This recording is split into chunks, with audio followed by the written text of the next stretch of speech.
Hello, my quilting friends. My name is Leah Day, and welcome to episode 55 of the podcast. And today I'm chatting with a new quilting friend, Cheryl Warren, all about vintage sewing machines and treadles in particular.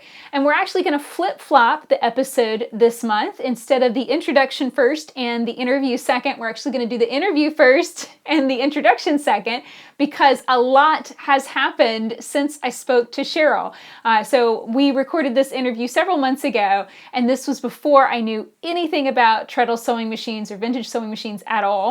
And then, of course, time has passed, and as you can see if you're watching the video, I have purchased a treadle. So I want you to get Cheryl's advice first, and then I'll be able to share with you what I've found and how I'm fixing up these machines. So here is the show with Cheryl Warren, all about vintage sewing machines and finding the treadle that's right for you.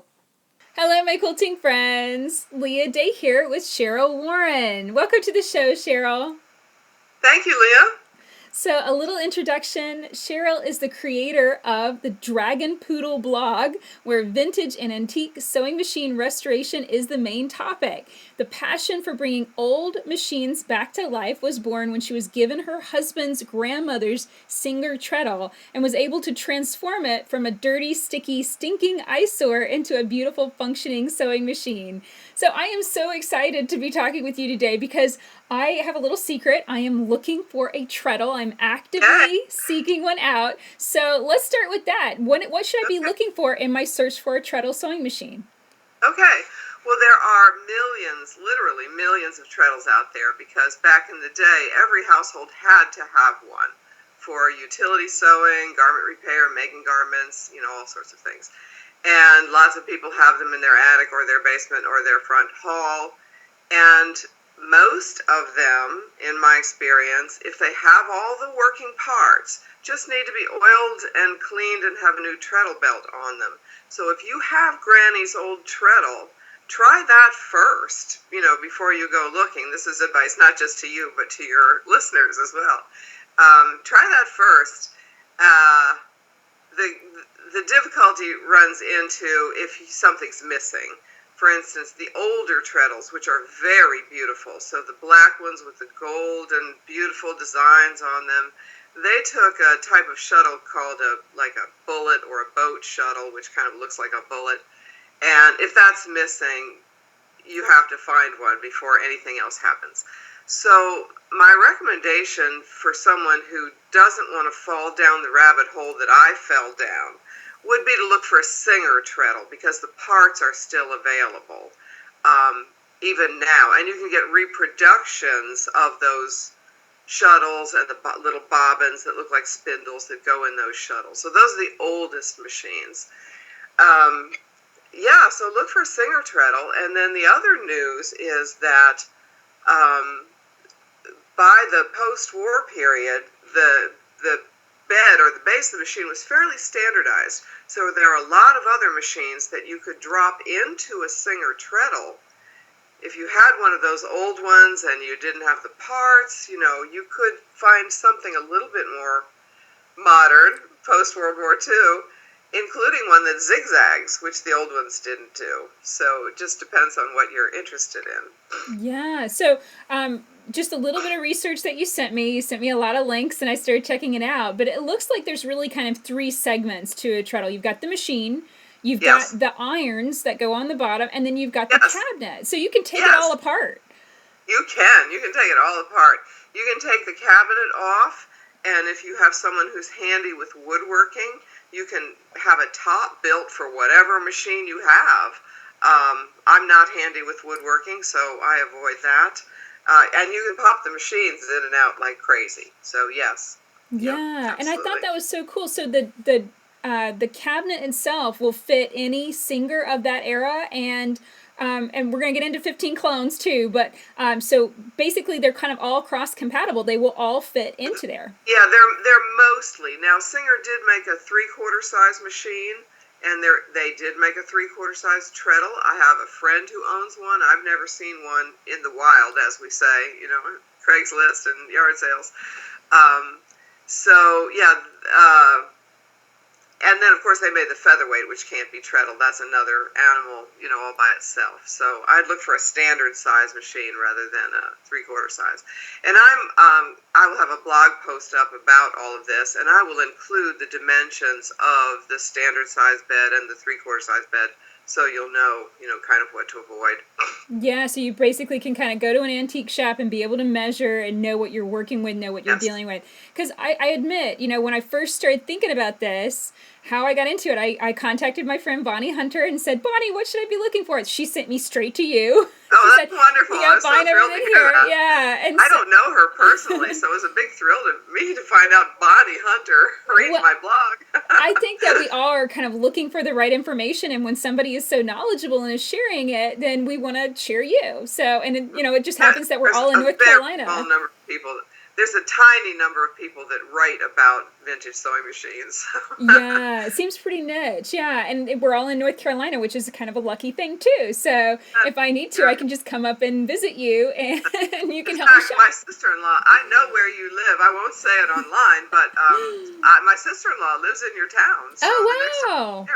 Have lunch or something. Yeah, that would be wonderful. That would be wonderful. Yeah. So when I first got into this and was first thinking about it, I was really feeling a lot of pressure to find like the perfect treble with the perfect cabinet, with the perfect irons, with the perfect machine. And now I'm feeling like I can shop around and I can buy all those pieces separately and put it together myself.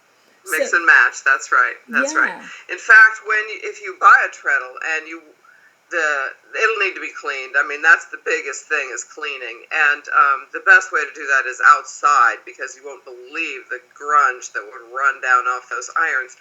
If you flip the whole thing upside down, completely upside down, which I, as an old lady, can do by myself, there are only 4 bolts holding the cabinet onto the treadle irons. And for cleaning, I take the treadle irons off of the cabinet and take it outside and spray it with any kind of household cleaner and a scrub brush, and you just keep going until the black stops running off, and then you then you dry it and oil it like crazy. And you keep oiling it and turning it until everything's turning freely. And then you're done. I mean, sometimes they're broken. You have to make sure you buy one that doesn't have broken metal parts to it. Yeah. But the treadles are the easiest part of the whole thing. Mm-hmm. Excellent. Yeah, you sent me a link to something else. I will make sure to link up everything in the show notes so everybody can find the link to your blog post you're going to be coming out with soon, and then also the link to cleaning the treadles, like the irons. You shared that with me, and that was really fascinating. I was like, oh my gosh, you can take it apart. That totally works. Yeah. Well, I kind of found that out by accident because I'd cleaned a couple without taking the cabinet off, and it's really difficult because it's all up there, underneath the woodwork. And one day I just figured it out. And that's the thing. The other thing I would say to anybody who wants to get into this is there's tremendous help available online. Not just my blog, but whatever brand of machine you buy. There's probably a Yahoo group for it. There's a Yahoo group called Treadle On. Do you know about them? No. Okay. Oh, well, you need to. They're wonderful, and it's friendly people, so helpful. And there's a Treadlers Gathering in your part of North Carolina, not too far from you, every summer in June. It's called a TOGA, which stands for Treadle On Gathering and Academy. And it's described as a family reunion with people you like. And it's all about sewing, sewing machines, treadles, hand cranks. And we even let people bring electric machines if they want to. This is reminding me of a friend of mine had Harley Davidson, and he would talk about how, we'll let the people bring their Hondas if they want to. Yes, right. There's a lot of similarities between all of our obsessions. Yeah, absolutely. So tell me a little bit about the machines that you've collected and how many machines that you have right now, because I know you got a lot. I usually have around 100 at any given time. I have one room that's just completely full of machines that on one side of the room are the big racks with machines waiting to be repaired, and on the other side of the room are the ones that have been repaired, waiting for homes. I often have a sale on Craigslist at Christmas, but I've missed that the last 2 or 3 years because of different family things going on. So they're building up back there and try to find people that want them, or if not to buy them. Sometimes a friend of mine just got her PhD and she needed a sewing machine, so that was her graduation present. Nice. So that was fun. I've lost count. I have 6 or 8 treadles. My oldest one is it was made sometime between 1871 and 1874, so that's really cool. I have one from the 1880s that I sew on regularly that sews beautifully. It's a wonderful machine for piecing. I have one, it's called a Davis vertical feed, which is basically better than a walking stitch machine. The needle goes down into the fabric and moves the fabric forward, then comes up, goes back, down, pushes the fabric forward. So there's no possibility of slippage if you're plaid matching or sewing on binding or whatever you're doing. That's a wonderful machine. I think I warned you before we started that I can talk all day. And I have singers and treadles too. And then the other type of machine that your listeners might not be familiar with is a hand crank. In the United States, treadles were popular before electricity, but in Britain it was hand cranks because their houses were smaller. This is what I've been told. By the way, a lot of what I say is just hearsay that I've learned online. I'm not really an expert. And the hand cranks are great because you have absolute precision control. And so they're very good for teaching children or any adult who's nervous about that foot pedal taking off on them. They're great for paper piecing. You have absolute control. Doll clothes, baby clothes. And you can put a hand crank on many of these machines too. And there'll be a link on the blog to instructions about how to do that. You need some extra, you need a hand crank, and you need a special wheel that the hand crank will fit into. So those are wonderful. And then they're electric machines, and I don't find any difference between sewing on a treadle and sewing on an electric machine. You get your foot going, so you stop thinking about it. Are you thinking about pushing down on your electric pedal? No, not really. And they're great. So Yeah. I actually have 2 hand cranks. They're minis. So the Singer 20, it's a toy machine. Toy one. Yeah, it's a little toy one. Chain stitch. Yeah, a chain stitcher, and then I also have the Essex miniature machine that was sold in Britain too. So I kind of dabbled a little bit into this. I got into it like 2 Christmases ago. That was my Christmas present. Nice. And it was mostly, you look at the toy machines that they're selling at Walmart these days, and they're just junk. They're just junk. Don't do it. That's my biggest warning for any listener. Do not buy a child a toy sewing machine.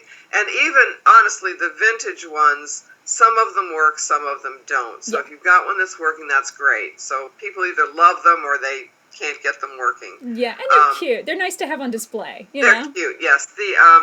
The 3/4 size Singers make a nice hand crank for a child because the child doesn't have to reach as far, to get to the handle on the outside. Mm-hmm. Yeah, you're right about that. And I was given a toy machine as a child and tried to sew on it, and it was so frustrating. I still remember hating it.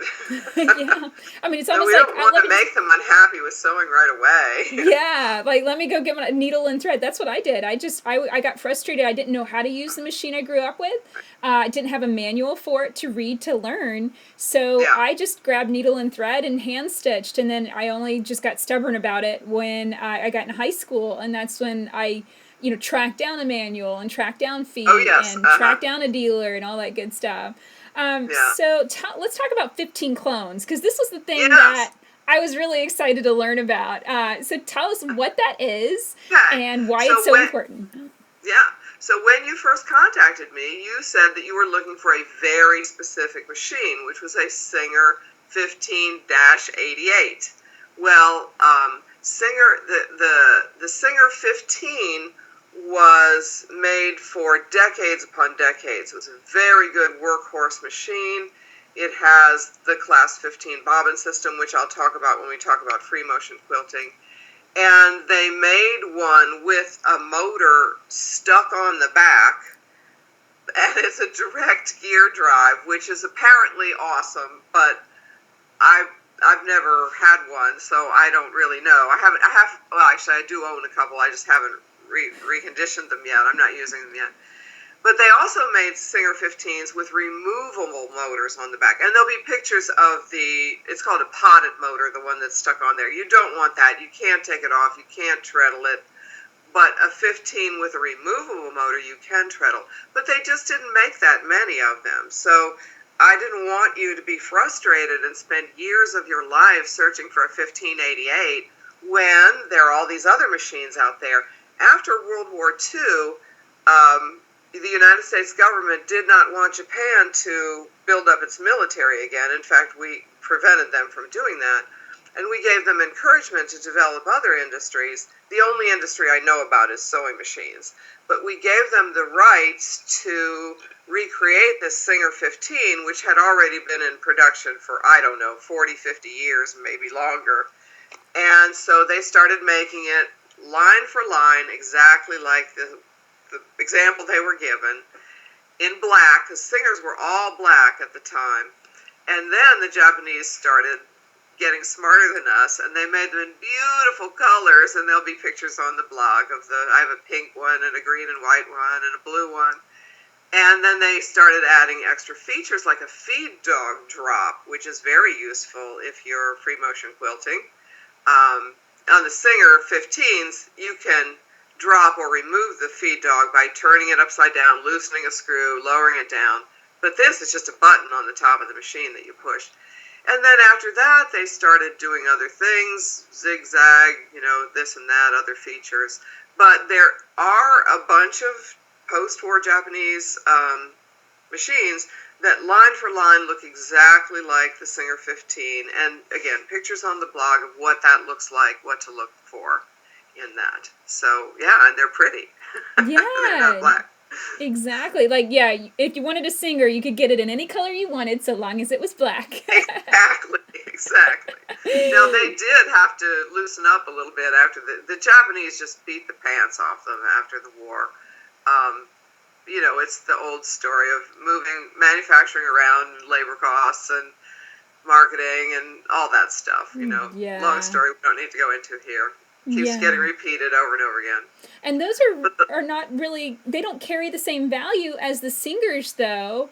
From what you sent me another blog post to read, and basically kind of indicated that these 15 clones, that's what they're known as, you can look them up as that, a 15 clone, you can get them for like $25. I've gotten them for 10. Cheap. Yeah, super cheap. Yeah. Why haven't they held the same value if they're built the same? Now we do have to go into economics. It's all about supply and demand. There are a bazillion, because I don't know the real number, of old sewing machines out there. They're dirty, they're smelly, they have grease all over them, they have insect colonies living inside of them. Many of them can easily be restored with just a little cleaning and oiling. The number of people that want an old straight stitcher is almost nil. I have a hard time. I can sell the ones in pretty colors. The black ones, I have come up with a special marketing strategy. Excuse me. For a solid black one, I put a size 18 needle in it, which is the largest needle a domestic, non-industrial machine can handle. Heavy-duty thread, set all the tensions for that, and I market them to guys for their boat cushions. The black straight stitchers. Yeah. The pink ones can go to a quilting lady. And by the way, let me mention that if you are a quilter and a piecer, you need a straight stitch only machine. The zigzag machines don't operate the same way. They have a wider opening in the throat plate, and although you can put a straight stitch throat plate on, many of them will have that as an accessory, the mechanism is different, and that's why people just love their featherweights. My quilting guild buddies who have multi-$1,000 machines, they discover the featherweight, and they're cute, and they're trendy, and they're expensive, so they must be worth a lot, right? Because they cost so much more. So they buy one and then they fall in love with the stitch. Let me tell you, a $10 Japanese post-war machine that straight stitches only also does a beautiful stitch. It's all about the fact that it's made to do that. That's all it does. Yeah, yeah. And I learned this myself when I got into quilting, and I was sewing for garment sewing professionally for a while. And it's basically that hole that's created by the zigzag stitch. It's quite wide. And then all those needle positions. You know, if your needle can Yes. move into 26 different positions, then it can fall out of timing and go to the left or right and kind of be not be yes. exactly in the center, too. So, I mean, all of that kind of goes into that. Timing. Let's talk about timing. Let's talk about timing. Let's say you buy one of these old machines and you take it to your nearest Sovac repair place and say, I don't know what to do. Fix this up for me. I've heard that I, want one of these machines. And you go back to get it, and these are all true stories. You may hear the following. It's out of time. That's when you hear an awful lot. It's so old we can't get the parts for it anymore, which may be true, but probably isn't. I mean, there's a whole lot of things people tell you. They're rare. I have had probably 300 or 400 vintage sewing machines go through my hands. Never has there been one that's been out of time. Never. It doesn't happen that much. It's what unscrupulous sewing machine repair people tell you to justify the prices that they charge. My local Sovac shop charges $75 just to clean and oil it before they'll even look at it. Well, I can buy 3 machines for that. Yeah. So, don't believe everything you hear. Learn how to do it yourself. There's lots of help online. Or find what we call an old sewing machine guy. OSMG is the acronym for that. And they're all old because they were trained, for weeks at a time in the Bernina factory and the Fa factory and the Singer factory. And they know what to do with these old machines. But most of them, like I said, they just need cleaning and oiling and maybe a new little belt on the side, new rubber bobbin winder tire. You can run into more serious problems than that, but most of them, that's all it is. So thank you for bringing up timing. That's a pet peeve of mine. Yeah. Now, the modern machines, I understand it is much easier to take them out of time. Well, they're not as well made. The old machines are all metal, solid, and they weigh a ton, by the way. Oh, and one more thing. Let me tell everybody this now. So you see a machine, it weighs 40 pounds, okay, without the motor on it. It's cast iron, and it's in an old case with a handle and some latches on the side. It's not a case with a handle. It's a base with a dust cover. Don't pick it up by the handle, because that wood is 50, 60, 70 years old. It's all dried out, and the latches can go, the handle can go, the bottom can fall out of the case, and your 40-pound machine crashes to the ground or hits your foot and puts you in the emergency room. So just be careful. Be careful, shopper. Safe shopping. So if you see that exciting case, you'll start to be able to spot them and know what you're looking for. Oh yes, you will. Yeah. Then just don't pick it up. Pick it up by the bottom. They're great for what they are. Some of the machines will just sit flat on the table and sew fine. Some of them, parts will hit the floor when you do that, and they have to be in a base of some kind. So the case is a good thing. It's just not. It's not a carrying case. Yeah, that's really good to know. I didn't even think about that, and I grew up with woodworking, so and antiques. So how I envy you. In my day, girls took home ec, boys took shop, and never the twain did meet. Yeah, my dad was a woodworker, and he also was a blacksmith. And so when I mentioned that I was interested in this, he was like, "Well, I'm kind of interested in it too." He wouldn't mind having a treadle in his house. He collects antiques. And he wants them to be perfect. Like he will shop around at the antique stores until he finds the perfect cabinet to go in that perfect little spot. And so I told him I was into this, and he said that he could probably repair the messed up. If there was broken cast iron, he could probably repair it. Okay, well that's good to know, and it's good for your listeners to know that is a very specialized skill. That the products you can get at Home Depot to stick metal back together aren't going to be strong enough for a working treadle. So you do need someone who knows what they're doing to do that. Yeah. Yeah, I'll talk to him more about and it. searching for that perfect machine. If you want a machine with a beautiful cabinet and the machine to have perfect details, you are going to spend some money. I don't shop at that level. I shop at the bottom of the market.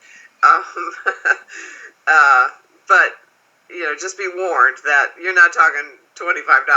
If that's what you're looking for, you're talking a couple hundred, probably Yeah, at least. and honestly, I'm planning on kind of investing in this in segments. So I'm gonna look for the irons first and try and find some good irons or a good, or if I can find a nice cabinet with nice irons in good shape, then I'll get the two of those together and then bring them in and put them in my house where get it kind of figure out where I'm gonna have this set up. Yeah. And then I'll go searching for the machine because the machine's what I'm going to be pretty picky about, honestly. And I've seen so many singers that have these gorgeous decals that are like really elaborately decorated. So tell me, what's the best one? Like, which one should I be looking at pictures for? Okay. One of my favorites is the Singer 66 with there's a whole lot of different decals, but a Singer 66 is not what we're talking about for free motion quilting, and we'll get into the difference between the bobbins whenever you like. It has the drop-in bobbin. Now, the Class 15 bobbin has a little case that you put the bobbin into the case, and then you insert the case in the machine. The 66, you just slide the plate back, drop the bobbin in. They also made a 3/4 size called the 99, which is my favorite for hand cranks for children, because that bobbin system is easier to operate because it doesn't have the case, etc. And they came with beautiful decals. There's one called a Red Eye you could look for. Another favorite of mine is the Lotus. Those are my two favorites for the 66. It also came plain black. Later on, people thought those old-fashioned designs were old-fashioned. My mother remembers my great-grandmother giving a Tiffany lamp to the Goodwill because it was old-fashioned. No! So now when you get back even earlier with the shuttle machines that take it's a totally different bobbin system. It's a little shuttle and it's got a little spindle bobbin that goes in there. There'll be pictures on the blog of this too. Then you have lots of beautiful decals, I don't know how many, a dozen different styles. They're all great. And the shuttle bobbins, any bobbin system, you have to learn how to use it properly. Once you learn how to use it properly, it's second nature to you, and you don't really have to think about it. So, they're a little tricky. They're different. They're just different. Once you learn how to use them, they're not a problem. But there is a little bit more of a learning curve with the shuttle bobbins. Yeah. But you wouldn't have any trouble. You could do it. Oh, yeah, I know. I mean, I'm mechanical. I love this stuff. I mean, I completely geek out. I'm like, shuttle? Yes, totally, sign me up. So let's go ahead and get into the different bobbin systems. So you've been talking about the Class 15 bobbin. That goes with the same needle, is that correct? Because okay, that's a good question, too. Yeah, excellent question. All of the singers, unless you go way back to the earliest ones, which I've never seen in the wild, all of them take regular needles, all the singers. All the post-war Japanese clones and all the post-war Japanese take regular needles. Regular needles. You go to any store, you can buy a variety of sizes. You can buy special ones for leather or knits or, so you've got all the range of possibilities there. When you get back into the earlier machines, the treadles from the 1880s and 1890s from other manufacturers, many of them had their own particular needle size. So I would, unless you really want to, again, go down the rabbit hole, I would stick with singers just for that reason. Sometimes you can get them. I have a machine I love that I have to pay $5 a piece for the needles if I want to sew on it, so I don't sew on it very often because there's, you have to find someone who has some old ones and is willing to sell them to you on eBay. Yeah, I do have one caveat to that. My Singer 20, the mini, the Oh, little, I'm sorry. Yeah. it's a hand crank, and it's a 24-1, and Yes. I had to search to find those, and I bought Yes. tons. I was like, I'm never running out. I don't use it that much, but I made sure Yeah. that I'm stocked up. Okay. Yeah, I wasn't talking about the toys, just Yeah. the regular Toy doesn't machine. count. Okay. Now, back to the bobbins. You were asking me about the bobbins. So there are, on the modern, 20th century machines, there are basically two types. The two most common types, let me just put it that way, are the Class 15 and the Class 66. The Class 15 goes into a little case. Here, I'm showing you. It goes into the little case, and then the little case goes into the machine, and it has to snap in there just right. But the thing about that, here's the bobbin, here's the thread coming up off the bobbin. It goes straight up. It doesn't have to make a turn. With a Class 66 bobbin, the bobbin is laying this way, so the thread comes off, and it has to make a 90-degree turn to get up to where it engages with the top thread. People say that the Class 15 bobbin is much better for free motion quilting for that reason. Okay, if I'm wanting to free motion quilt on the Treadle, if I'm wanting to free motion quilt on one of these vintage machines, then I need to look for the Class 15 bobbin. That's what they say. Now, I have free motion quilted on, I have a mid-size frame, and I have a mid-size machine, but I can also put a domestic machine on it, which I had before I had the mid-size machine. I've used a modern Janome with the horizontal bobbin, no problems. So people say a lot of things. You need to test for yourself. You might be fine with a Class 66 machine and free motion quilting, but I am not the expert free motion quilter. I'd be embarrassed to show you my free motion quilting.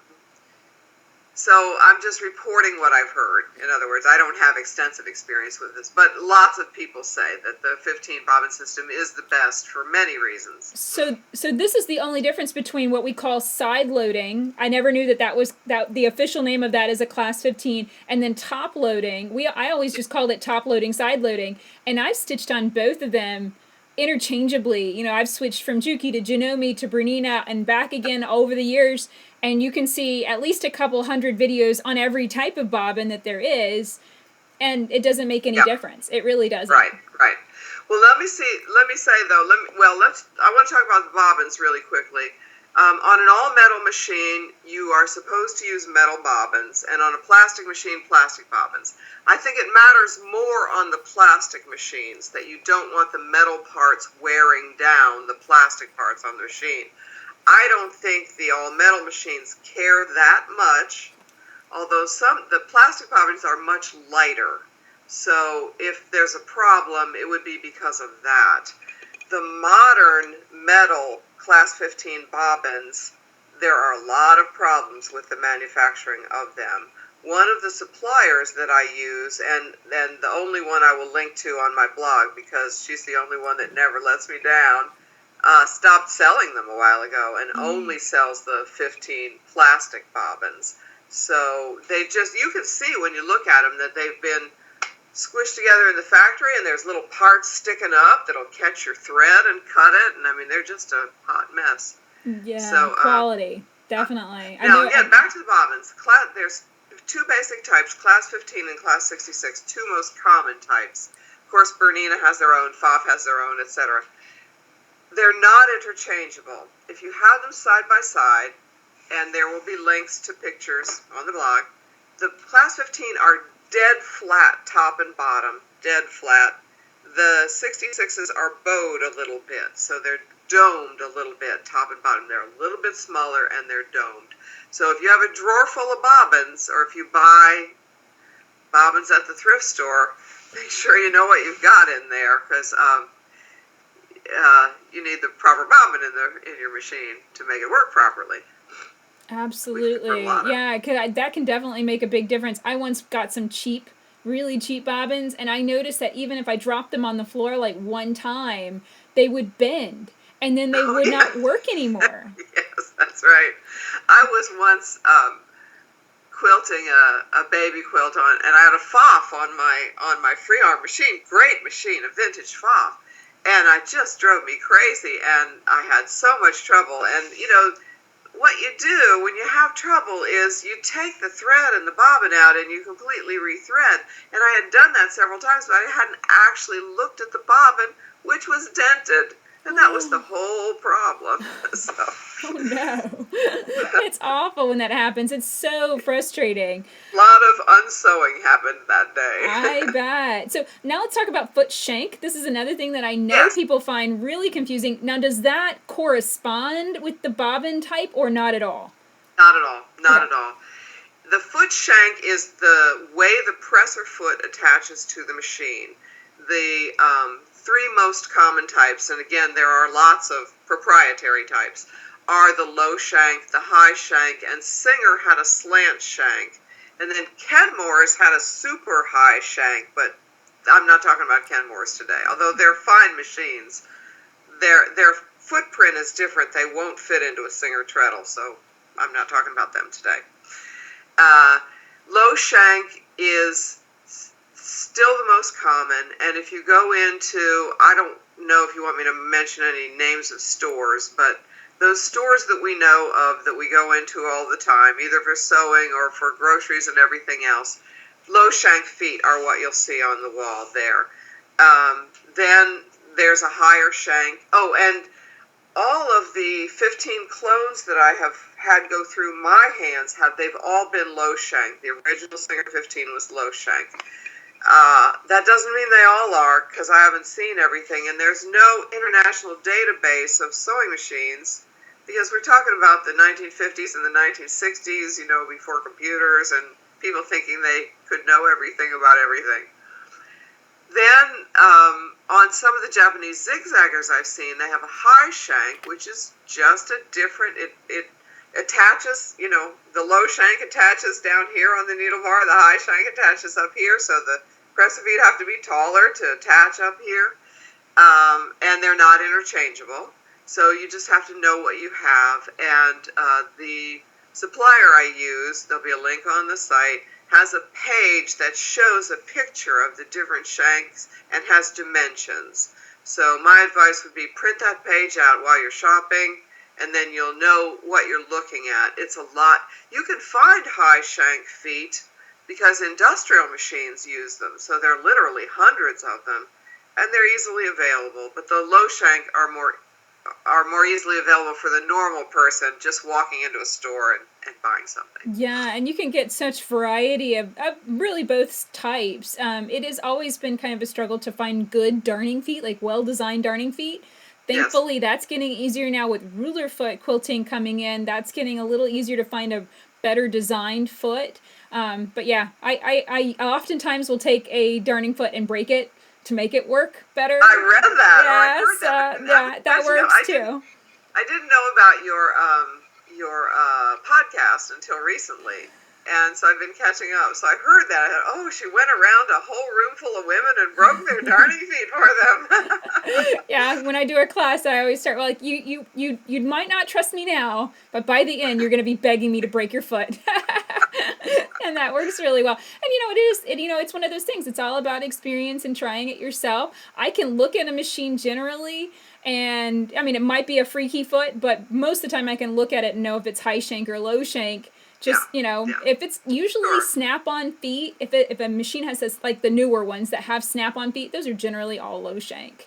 Right. Although there are, I don't know about high shank snap-on, but Singer with their slant shank system has snap-on system too. And the feet aren't interchangeable. So you not only have to have the right shank to attach to your machine, you have to have a completely different set of feet if you go in that direction. Yeah. I think I grew up with the slant shank Singer. I don't think I'm going back. I'm gonna go with something low shank. Yeah, people that love them. I haven't warmed up to them myself, mostly because of motor issues, but that's a totally different totally different podcast. Yeah. So let's just talk through, let's say somebody grabs a machine, they find something that they want to clean up, and we'll finish up here with just what are the steps that you take to clean the machine itself and get it running? Good question. Okay. The first thing I do is I take a microfiber cloth, get it wet, squeeze as much water as I can out, and then just wipe all the dirt that will easily remove off. If it is an old machine, a black machine with the beautiful decals, that may be all you do, because many of the things you do will harm those decals.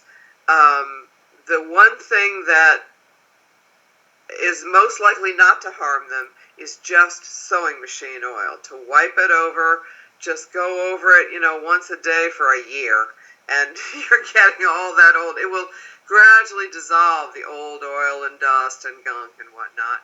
If it's a post-war Japanese shiny, where you can tell it's got a really hard, clear coat on it, you can use pretty much anything to clean that. It's the decals you have to be very, very careful with, because one little whiff of alcohol and all the gold disappears. Yeah. And I've had that happen. It's very exciting and distressing. In my early days as a restorer, I learned all these things the hard way. On the inside of your machine, you can use rubbing alcohol and a Q-tip to get the old, we call it varnish, but it's really dried up sewing machine oil. It almost looks like rust, but it's not rust. And if you take alcohol and a Q-tip and wipe up and down like your presser bar, again, being very careful not to get that alcohol anywhere else. I usually put a magazine on the bed of the machine so that anything that drips down can't go anywhere.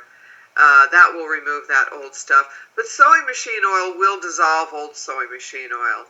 So you oil the machine up and run it, and you just keep doing that until it's running more freely. Mm-hmm. Let all that old oil get carried away. And it'll carry right down onto your fabric, by the way. So, while you're cleaning, you don't want to be sewing on anything other than old rags. Perfect. And so, do you unscrew everything that you can possibly unscrew and open it up as much as you can and get up in there? I do. Usually on the left-hand side, just past the needle, there might be a plate that comes off. There might be a plate that comes off the top. There might be a little round plate on the back that you can remove to look in there. And you look in and you add oil everywhere that metal is rubbing against metal. You don't need the manual for this. I never look at the manual. In the manual, the pictures are tiny and faded and have little arrows pointing to things you can't see. So it has holes sometimes where the oil is supposed to go. So if you're looking at a place where metal's rubbing against metal and right there is a little hole, that means there's supposed to be oil going into that hole. And you can't hurt anything. I mean, you don't want to put oil in the motor, but other than that, on an old machine, you're not going to hurt anything. Now, I'm not talking about electronic machines or computer. I'm only talking about these old, solid, all-metal machines. If you buy a zigzagger that has gears, you can get a lubricant for those gears, which is different from sewing machine oil. It'll stay on there a lot longer. If you're in the middle of this and you want to know what's happening, use the oil, get the lubricant later. That'll do you for a while. And only sewing machine oil or the lubricant, nothing else. No WD-40, nothing else. Everything else leaves some kind of residue, and you'll be sorry eventually if you do that. Yeah. And that's what they tell me anyhow. I only use sewing machine oil. Yeah, I have a big bottle of Sew Right oil. Now, does this stuff go bad? Because, I bought a gallon container of it 10 years ago. 10 years you're fine. After 50, you might want to think about it. If it's clear, right? Yeah. If it turns yellow, stop using it. I keep it in the dark. I keep it in a cabinet. Coming back in 20 years when that happens. Yeah. So if you buy one of these cute little vintage oil cans, that came with your machine, they're wonderful. It's so much fun to collect all the accessories to these machines, but don't use the oil in the can. No, definitely not. It's definitely old. Oh, wonderful. Thank you so much. You've given me so much information here today. I love Oh, it. we barely scratched the I surface. know. I'm so excited because I just want to go antiquing and look around and see what Yes. I can find. So thank you so much. Why don't you share with everybody where they can find you online so Okay. they can come and All follow? right. I only have a blog. I'm not a business, unlike probably most of your guests who, have things to talk, exciting things that you can go and buy. You can't buy anything if you go to my site. It's just, but up at the top there are links to all of my tutorials about restoration and whatnot. I write as dragonpoodle.blogspot.com.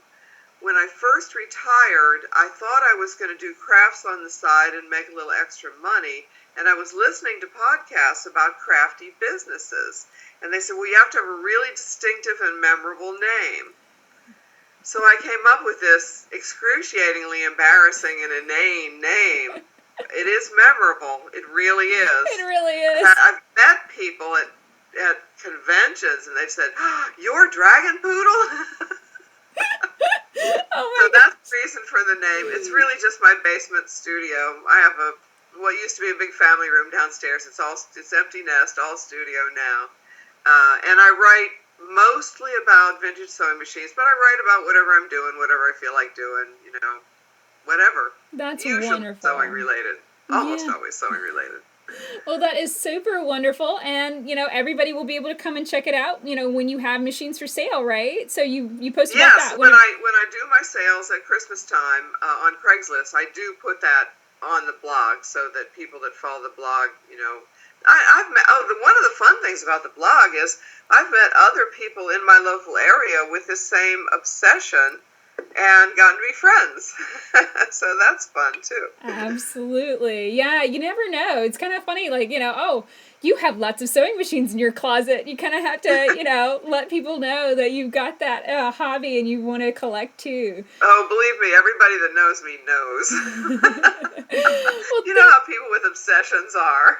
Absolutely. So thank you so much for being on the show. Thank you, Leah. One last question. What are you most looking forward to in the next 5 years? Collecting sewing machines? Do you have a sewing machine that you are trying to find, that you've been seeking out? Anything like that? That's a great question. I always think that I want to get rid of more and, draw down the amount. My daughters talk to me about this from time to time. Mom, how many sewing machines do you have? And you mentioned 5 years. For the last 5 years, every year in January, as we get closer to January, I've been telling myself, that's the year I'm going to learn how to take a motor apart and do the motor maintenance, because I do use machines with motors also. Still hasn't happened. 2 of my local friends, we say, oh yes, we're going to do that. Still hasn't happened. Machine I'm looking for is the next beautiful one I see that I can't resist. I've really slowed down in acquiring them because, just because people give them to me. My Quilt Guild sisters give me their old machines from time to time. No, there isn't any one specific thing I'm looking for, but I'll know it when I see it.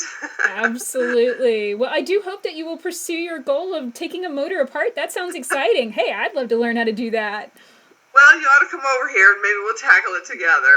Hey, the next time I'm in your town, I'll bring some old motors and we'll tackle it together. Absolutely. I got a red barn. We can go spread out in there. It'll be great. That's a good plan. Excellent. Well, thank you so much for being on the show and taking the time today. You shared so much with us, and I cannot wait to go find my treadle. Thanks, Leah. And contact me anytime. I'm always glad to help. And anybody can contact me through my blog. I love to talk about sewing machines. Perfect.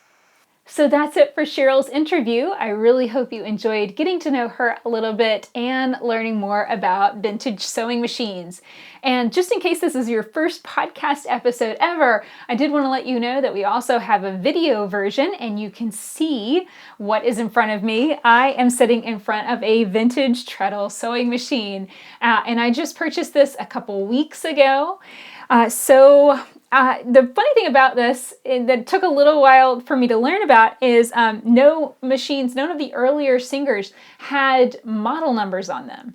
So my best guess, and this is based off of checking out lots of different places online, My best guess is that this is a Singer 27, and it has a vibrating shuttle hook. And I don't know if you remember in Cheryl's interview, she actually advised me not to get a machine like this.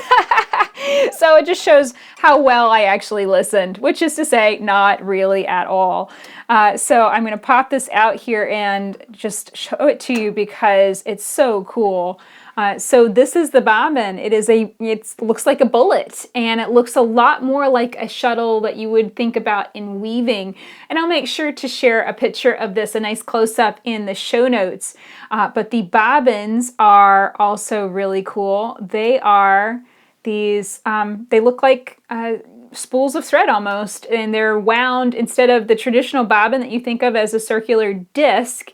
This is much more of I think of this as more of a spindle. It has more of a spindle look to it. At least that's where my mind goes when I'm thinking of spinning. That's what this looks like to me. So yeah, I find this just fascinating. And this has been such a fun adventure. So as far as finding the treadle, this particular one, the 27, this one was an interesting purchase because my dad actually found it for me. So as soon as I told Dad that I was interested in treadles and wanting to learn more about them, he started looking on Craigslist for me. And you know, it's one of those nice things if you know someone that's really into any kind of antiques, and you know, that regularly goes to an antique store, then they're a really nice type of person to be keeping an eye out for you for what you're looking for. And that's Dad's thing. He likes to check out Craigslist. He likes to go to antique stores. There's a lot of antique stores in Gastonia where he lives. So he was able to just kind of start keeping an eye out for me. And the first thing he found was a puzzle box. So a puzzle box, they actually weren't originally called this. It's more of a nickname that they've gained. And so this was the specialty box of feet that would have come sold like as an extra optional accessory with this machine when it was originally sold. So when I open it up, this is so cool. Dad came in late to work the day that he went and got this for me. And it was like when we pulled it out and he unfolded it, I was like, okay. That's perfectly fine. Take all the time you want. Like, don't come into work next time if you're going to go buy me something this awesome. Yeah, so it is just so cool, and it's almost complete. I'm missing just a few little pieces here and there. And again, you can see a picture of this in the show notes. So yeah, this was someone that had obviously kept the machine in pretty good shape. It has been in her family for 3 generations at least, maybe 4. And then kept the puzzle box, this sewing machine box of feet, all together and kept it in one of the drawers. And so the first thing, you know, she's kind of in the transition process of downsizing a really big house. So she wanted to sell this first. So Dad found that and went and got it. And then she still had the machine, and he asked her if she was ready to sell it yet. She wasn't ready to sell it at that time. So he just kind of said, well, you know, when you decide that you're ready, you know, I think I might have somebody that wants to buy that. And so she got in touch with us then a couple weeks ago and said, you know, she was ready to part with it.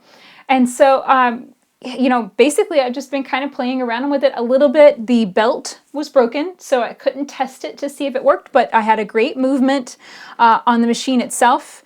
Moving really nice and smoothly. So I kind of took a chance on it and went on ahead and bought it. Took it apart to get it down her stairs, and you know, it was just a really fun adventure more than anything else.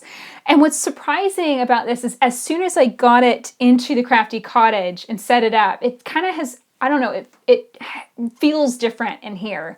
There's something about walking in, and this is right when I walk in the door, this is the first thing that I see.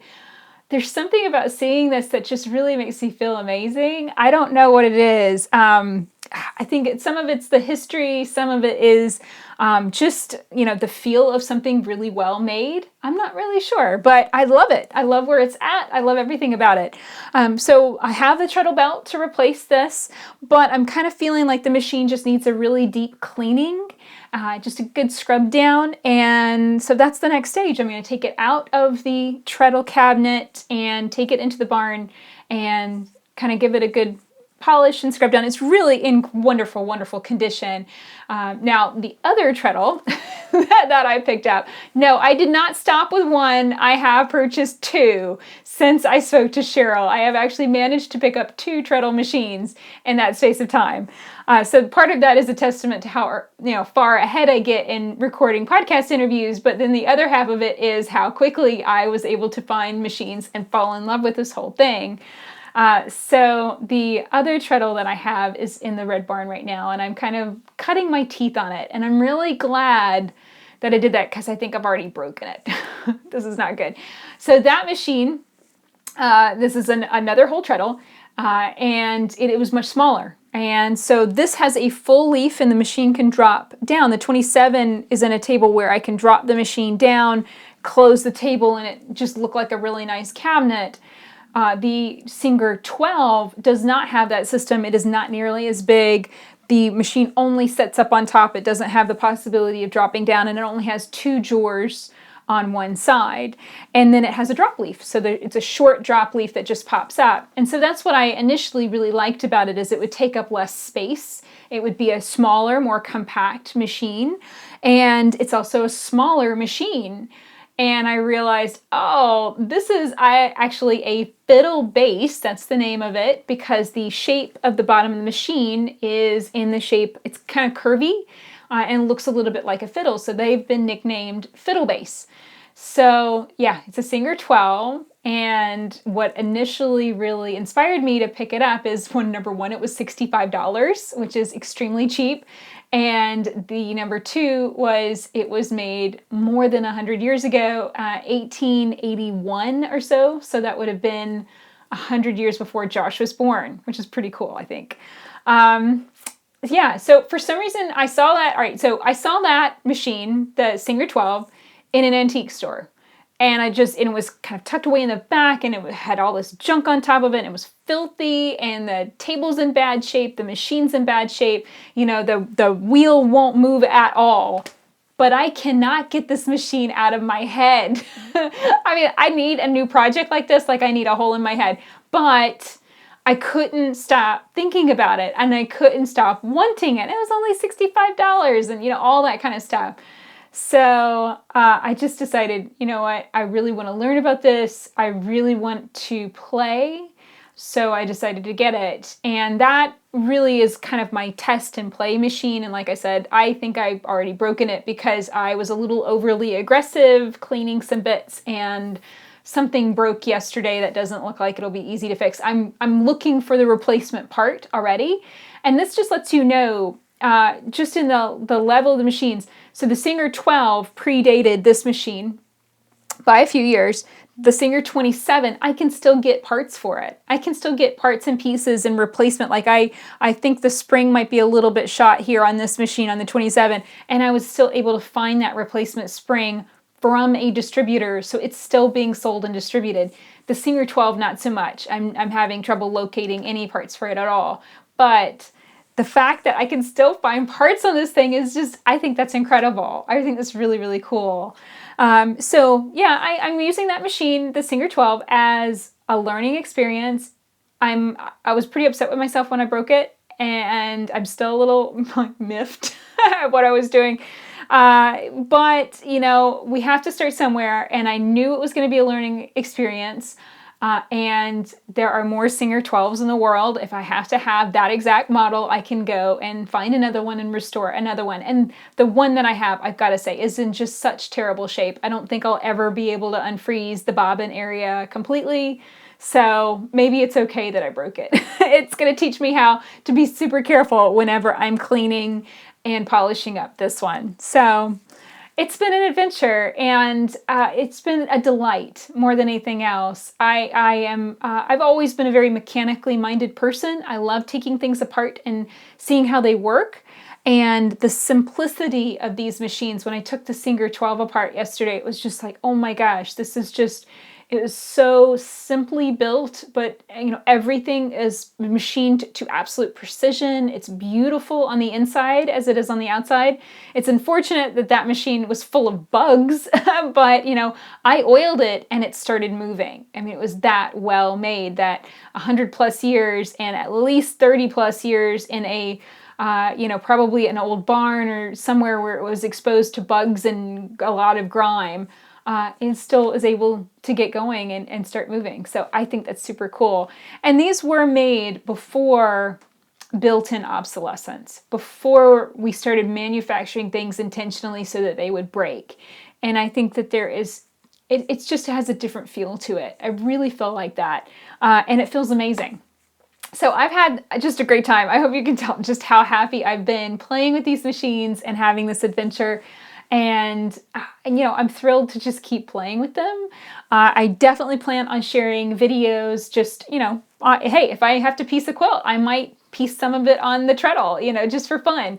I think that will be an adventure too. And the cool thing about it is this machine, actually most of the early Singers take low shank standard presser feet. So I can put a free motion quilting foot on this. I have a ruler foot I can put on this.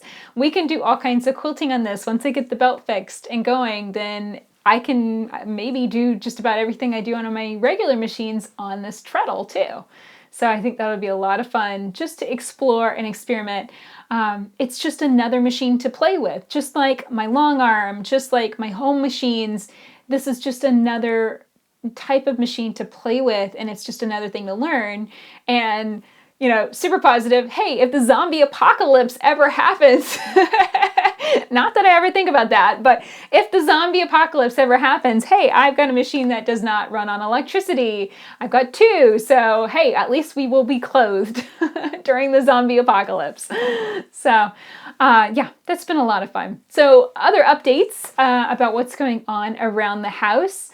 The great inspiration, I should add, for getting into this has been writing a book, and that's Mally the Maker.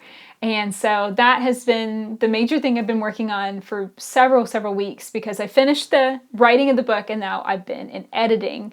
So this week has been another hard week of editing. I had a really tricky scene that was kind of bogging me down, and I had to do a little bit of a rewrite of the scene because it wasn't working. And once I rewrote it, Josh kind of said, he sat me down. He was like, all right, you could continue doing this for the indefinite future, rewriting one scene at a time. You have got to stop. Just do the little bit, the little edits that I have given you, but stop rewriting whole scenes. And so I think I'm going to need him to set me a solid deadline, so that way I, have a goal in mind and a deadline to hit. So I stopped doing this, and there's that urge to make it as good as we can, if I see that thing will make it even that much better, shouldn't I do it? But I think there's a balancing act there where, at what point am I just, debating whether to use the word grabbed or pulled? I mean, really, does it matter? And it doesn't really matter. So I'm trying to speed up a little bit on that, and I'm also trying to block off whole days that I can work on it, where instead of, 2 hours in the morning and then go off to do 50 million things, I'm trying to spend the entire day working on that edit and that book. And that feels really good. I'm just trying to kind of reorganize my brain and my day around that, and I'm hoping that will be possible as things just kind of, we get in kind of this summertime, springtime mode. So we are continuing with our Prism Path baby quilts, and I actually have both of them out here with me. So this is the quilt that we have been quilting along together for the last 4 weeks, and you can see I have done 2 different versions of this quilt. So here is the black version that I've been making this spring, and I love it. It's rainbow in the dark, and the black really shows off that cool quilting design in the middle that's matrix. So this week, You're going to learn how to quilt the straight lines across those prism areas. And I did match thread through there. So we've got, you know, a line of red going through the red area and a line of orange going through the orange. And that contrasts beautifully with the back. So here you can see the back. This is Heart Medallion fabric, and we actually sold out of that last week. So sorry guys, that was kind of a one-shot deal. So we're sold out of this beautiful fabric, but I think it looks great. It really, really turned out nicely. And I will see about putting those medallions on Spoonflower, so maybe you'll be able to find it there sometime soon. So I think that looks great on the front and the back. It's just a really nice, simple baby quilt. Kind of teaches a simple Bargello technique. So we just have 2 more weeks on this. You can see the light version. So just 2 more weeks, just the quilting. So we're quilting straight lines with walking foot quilting and matrix. The cool thing about the matrix, that's the video coming next week, I actually kind of split it in half. So I did half the video with walking foot quilting, and then just like kind of on a whim, I changed my machine over to free motion quilting and finished the rest of it with free motion. And it was just like, why not? Let's just do this. Let's just see what happens. And I think it turned out great, because I really want you to start seeing that you can switch between different types of quilting. You don't have to just be able to free motion quilt. You don't have to just use your walking foot. You can switch between them. If something starts feeling hard, hey, switch it up. See if it makes it easier to change to a different type of quilting. And that's perfectly fine. So the quilting design that we learned this week is Jagged Cosmos. Here you can see a picture of that. It's a really fun zigzaggy design, but getting the lines to line up nicely and radiate out just right can be a little bit of a struggle. So I shared a lot of marking tips. So definitely check out that post too. So those are the free tutorials that went up, but then I've also been kind of just playing around with coordinating designs and combining designs in creative ways. And I've been drawing a lot, you know, just kind of, okay, if I take these 3 designs, what can I make out of it?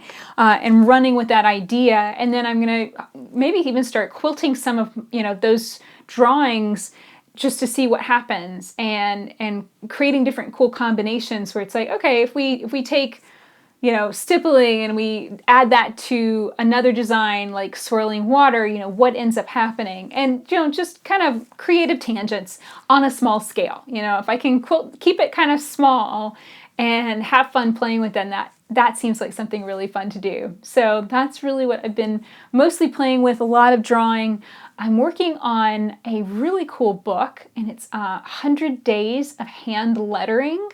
I don't have it out here with me, so I can't give you an example, but basically every evening I'm ending the evening by drawing and doing hand lettering, which is something I did a lot in high school and a little bit in college. Just, you know, it's whenever you take a word or phrase that you really like, but draw the letters instead of writing them. It's not like calligraphy. Josh was confused. He's like, isn't this calligraphy? And I said, no, I'm left-handed. I can't do calligraphy. I drag my hand right across the letters. It's awful, you know, but this is drawing the letters where, you know, let's say you want a word to look a specific way, then you'll draw those letters all funky and kind of look like a cartoon. And so I've been playing with that and a lot of different slogans like, let's go quilt, and hello, my quilting friends. I've been taking those slogans and drawing them different ways to just, you know, create more creative ways to share things. So that's been a lot of fun too. And that's been really nice to just in the day doing something creative, very simple. And I love that book. Because it has the space to draw right in it. And previously I've had books and workbooks and stuff like that, and I've never wanted to draw directly in it. But with this one, I'm kind of like, well, you know what? If I want another 100 days of hand lettering, I can just go buy the book again. I'm going to draw directly in it and, you know, draw the things that I want to draw right now and, you know, spend these 100 days working through this. And I really do believe that it's creativity and mastery of any particular skill is not, you know, sitting down and doing it all in one day. It's little tiny bits over the long term. You know, it's having that little practice in the evening, every evening. And I've been thinking about that in terms of free motion quilting too. And that's definitely been something on my mind. So I think that's where these combining design ideas and drawing has really been coming from. But it's been a lot of fun. And I look forward to trying out those ideas on the Treadle machine, as well as the new machine that I'm working on too. So yes, I have a new sewing machine. It is the Eversewn Sparrow 20, and you can find it in my website, leahday.com/sew20. Yes, we are carrying this machine as well as accessories, feet and accessories to go along with it. So I hope that you will come and check it out. I've shared a few videos just to get us started, an unboxing video, and then a video just on how the stitch function works, how you select the stitch, and I tested it out just to show you what it looks like on regular quilting cotton and some minky. So come and check out those videos and learn more about the machine at leahday.com/sew20. Now, the tutorials that I've done, like for Prism Path and for the walking foot design videos that are posted every Friday, those are going to continue being posted on my older Bernina machine that I filmed on, because I film far in advance. But everything I film from today on will be on this new machine. So, it's really just kind of it's kind of shaken up my world a little bit, which is awesome. I love trying new things, and this is definitely a new arena to be playing in. But I really think that this is where it's at as far as education. I can show you not just how to free motion quilt, but that yes, you can free motion quilt on an under $500 sewing machine, and you can make garments and make huge bed quilts and make whatever you want to make, and you don't have to shell out tons and tons of cash on a big giant machine. If you don't want that and that's not for you, then go with something small and go with something affordable that's going to work. And I've been so impressed with the Eversewn. It's like every day I kind of play with it a little bit, and I'm delighted with the stitches and I'm delighted with the tension. And surprisingly enough, I never used to use the start-stop button. It was a feature in a lot of machines that I had in years past, and I never used it because you had to unplug the foot pedal in order to use it, and I would drop the foot pedal cord, and I just found that annoying.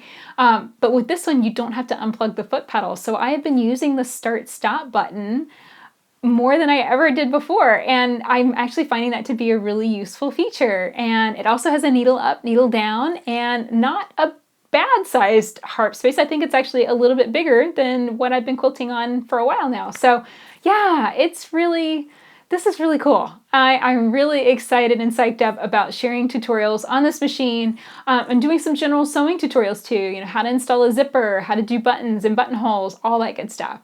So I hope that you're excited about seeing these new tutorials too. You can find everything all linked up together at leahday.com/sew20. So that's it for this week. I hope that you've enjoyed this special, really sewing machine themed episode. That's what it's all been about. And I hope that you'll be back next week. I think we're going to have another great quilting debate.